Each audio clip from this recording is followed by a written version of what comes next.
Hey there. I'm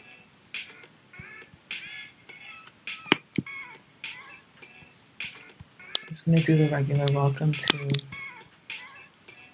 Oh, I don't think that's going to last for much longer. Anyways, I came on here to do a recording. This is an episode, I believe I did this one in 2021. It's called Shame versus Guilt. And I'm doing it so I can have the audio recording as well too. So it's edited to include some new portions, and then I'll get into it. So in writing Shame, Elspeth Probyn says, different affects make us feel, write, think, and act in different ways. Henri Bergson also said, sensations can be said to be twice, thrice, or even 4 times as intense as another sensation of the same kind. You can say this is a difference between shame that is understood as singular, so as an intensity, but the difference between shame that's experienced in plural terms as intensities, right? Especially when the latter, when the second part, shame that's plural, comes along with other feelings, sensations, and emotions like guilt, anger, rage, or fear, right? All of a sudden, something that was just intense becomes just heightened. Right? So there's like qualitative differences. So for example, shame that's experienced privately and alone is not the same as shame that is put on display for others to see. Right? You can feel a sense of shame sometimes when you're by yourself, but as soon as you perceive somebody else witnessing you in shame, that's even more painful, right? That just amplifies the intensity of it. So Sarah Ahmed writes, shame as an emotion requires a witness. Even if the subject feels shame when he or she is alone, it is the imagined view of the other that is taken on by a subject in relation to him or herself, right? So even when you're home by yourself, it's this perceived and imagined view of others that becomes really hard to take on. Again, just to also note, sometimes I'm not going to get into it, but sometimes it's not just like you might actually be feeling other people's shames, or you might, if you're hyper or extrasensory, I've learned in my case is not always paranoia. Like sometimes people are really watching you. Sarah Ahmed goes on to say, if we feel shame because we have failed to approximate an ideal that has been given to us, right? So in this way, we feel shame when we fail to meet cultural expectations or agreed upon norms. This can bring up both shame and guilt, but how do we know the difference, right? How do you know when you're feeling guilty and when you're feeling ashamed? So both shame and guilt are conceptually similar, but this does not mean that the two are the exact same. So instead, Brené Brown describes shame as a self-focused emotion. Others have used the term self-conscious emotion, which touches on how the self perceives the self, right? So you're looking in.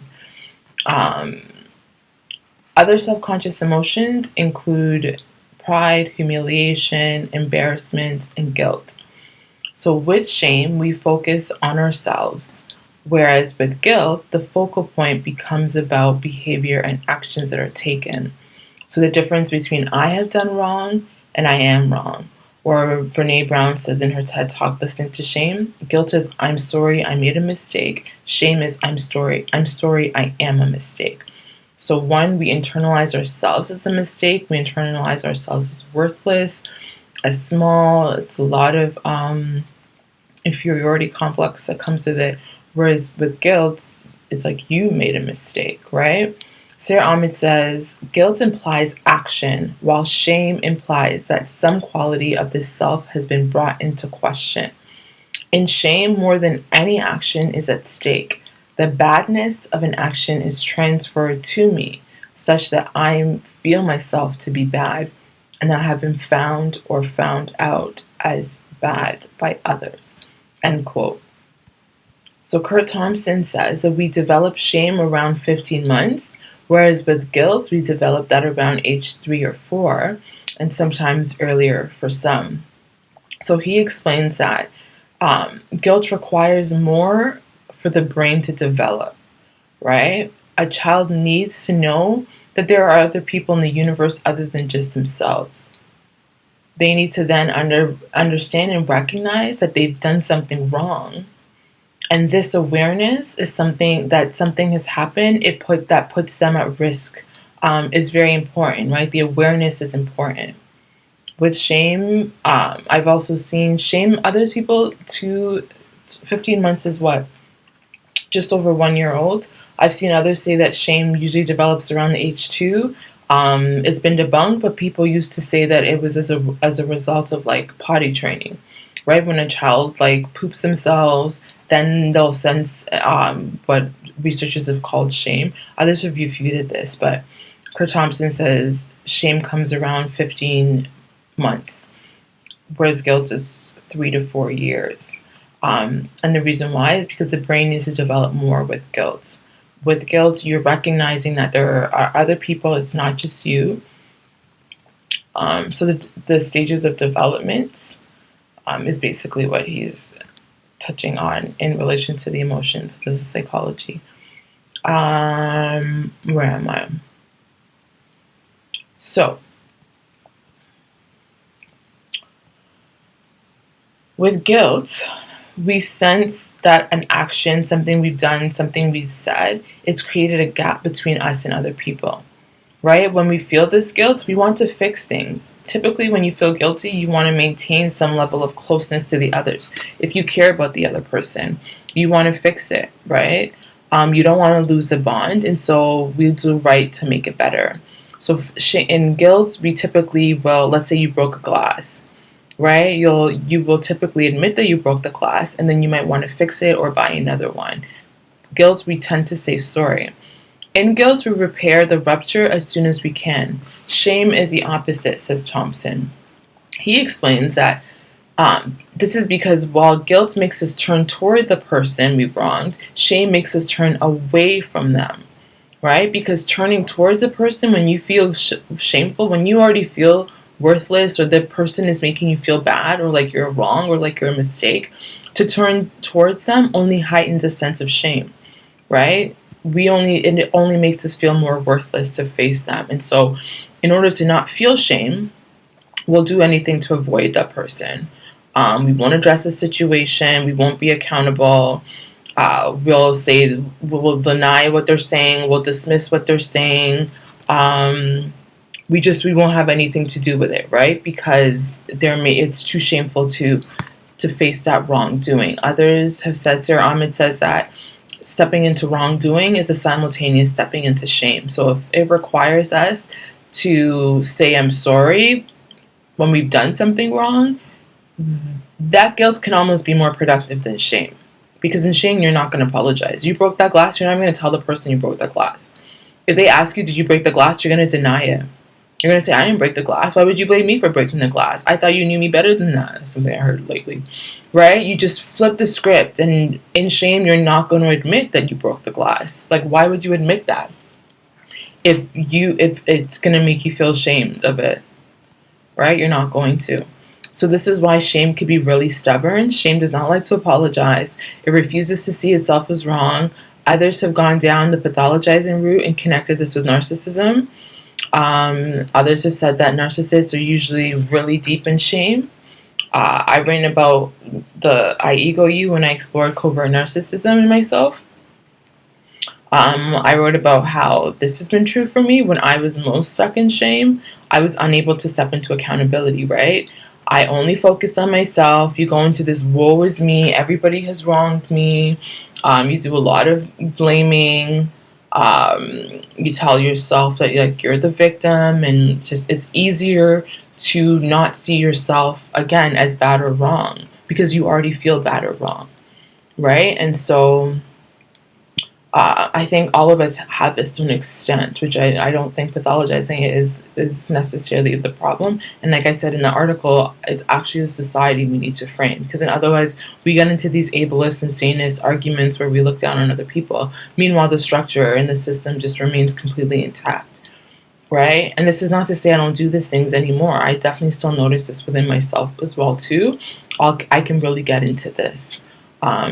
And that's usually when I know from myself that I'm working with shame, right? When I can get into this, like, there's usually something that's coming up, and it's hard for me to face something because I feel ashamed to face it. And something that's been coming up a lot in the work, some of the talks I'm seeing, is that it's hard to, I think it was Kurt Thomas' clip I was watching, and he was saying that people have asked, this is off topic, so it's not in the written part, but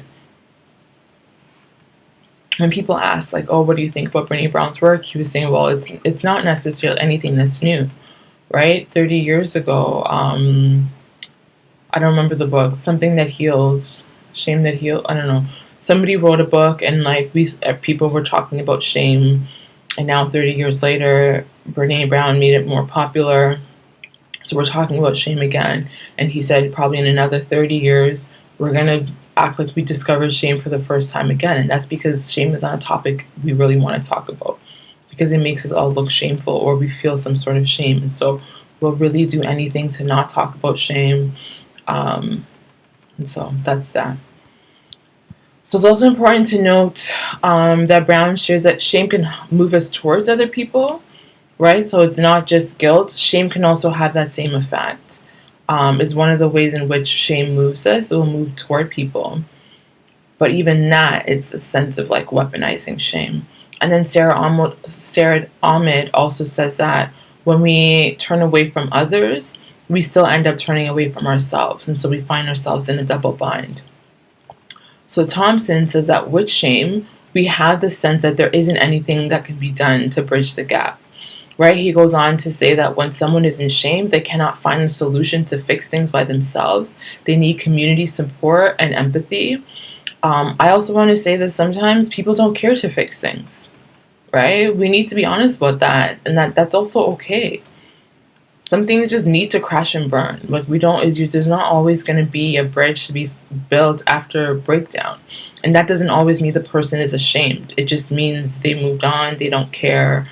You're not taking up as much rent in their head, and that doesn't necessarily mean they're ashamed. There might be some shame, but not always, right? Again, shame is really subjective, so it's hard to know what exactly is shame. And telling anybody that they're ashamed is not always helpful, because you could be wrong. And even if you weren't wrong, how would you know? Like, how would you really know? So in any case, shame needs community. This could be difficult because in most cases, if people have done something that's shameful, they tend to be cast out of their community, or they isolate, right? So getting close to others can be difficult, even when they need the help. Again, Brene Brown talked about this in her work. She said some of her participants who were trying to work on their shame, they found it really difficult to go to therapy to heal their shame because they were ashamed of needing to go to therapy in the first place. So again, it becomes a double bind, right? Community, empathy, those are things that help to heal shame. But how do you lean into that when that means you have to face people who are helping you, and facing people who are helping you only makes you feel more ashamed? So in Shame, A Brief History, Peter Stern suggests that some people are more prone to shame while others are more prone to guilt. So he basically says that this is found in the sociocultural differences in the personalities, right? And like proximity to power. So Stern says that quote-unquote dominant groups situated higher in socioeconomic status, those who are more confident, these individuals tend to experience guilt. And I just hypothesizing that's probably because they have money to just do up a lot of different things. Think about like white collar crimes. You can get away with a lot more things. You're doing a lot more things that would make you feel guilty. And then he says, well, submissive or those held to be inferior, these are his words, not mine, but basically what he's saying, that people who are marginalized or oppressed, they are said to experience more shame as per this study. I don't think this is entirely true. I would even refute it. And if it is true, it's because of how the second communities, how people that are oppressed, were typecast as inherently shameful.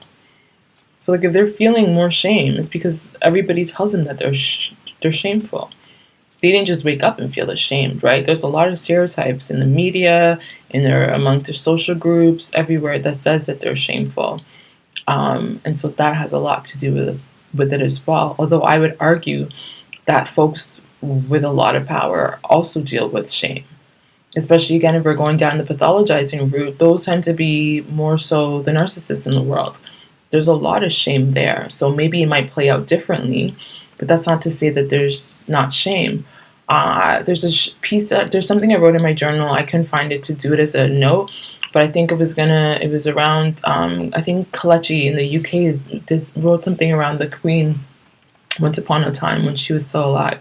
And that got me thinking about shame, because often we'll think that like these people don't have any shame. And it's not that they don't have shame, it's just they have a lot of money to keep shame at bay, right? They're doing a lot of, they're just swerving shame all over. If you have money, you could do that. If you have money, you can hide up certain things that are shameful. If you have money, you send your PR team to switch up the narrative. So it's not that these people don't feel shame. It's just that they have the resources to buffer them from shame, right? They have people who are not going to cast them out necessarily because they're rolling with like-minded people who might not find anything bad with what it is that they did, right? So if your friends are all, ain't shit people that are really doing ain't shit things, you're not going to feel ashamed because like all of you ain't shit, right? But if you're in a community where community is really valued, people really care about taking care of one another, and you act out, you're more likely going to be cast out, not because they don't care, but because they care so much that they want to hold you accountable. Those are the differences. So I don't necessarily agree with that. And again, if it is true, it's because one group is framed as more shameful than the other. That's also simply just it. So Sarah Ahmed's work talks about how emotions slide over some bodies and accumulate on others. She does it in the sense of fear, but the same thing with shame, right? So it's not that the rich, white people don't feel shame. They do. But if you are in a position where shame and fear and other difficult emotions are just able to slide off your body and accumulate on others, again, that's more of a social, political conversation. Right? That doesn't mean that shame can affect you. It just means that you're able to deflect. A lot of these people are projecting shame back onto other communities. So, in any case, or in all cases, shame makes individuals feel negatively about themselves because, as Marissa K. Crowder and Marcus Kemmelmeyer examine, we perceive negative evaluations by others. And this, whether that's real or imagined, right? If it feels shameful, we think that people are watching us. If we think that people are bearing witnessing to our shame, that will just amplify it and make it more shameful. So those are some of the differences between guilt. The primary takeaway is guilt is I have done, where shame is I am, right? So if this resonates, please pass it along and share it with others. If it doesn't, that's okay too. You know the drill. Like, subscribe, share. Please make a donation to my PayPal if you can. I'm also on Buy Me a Coffee. Thanks for stopping by. Okay, until next time.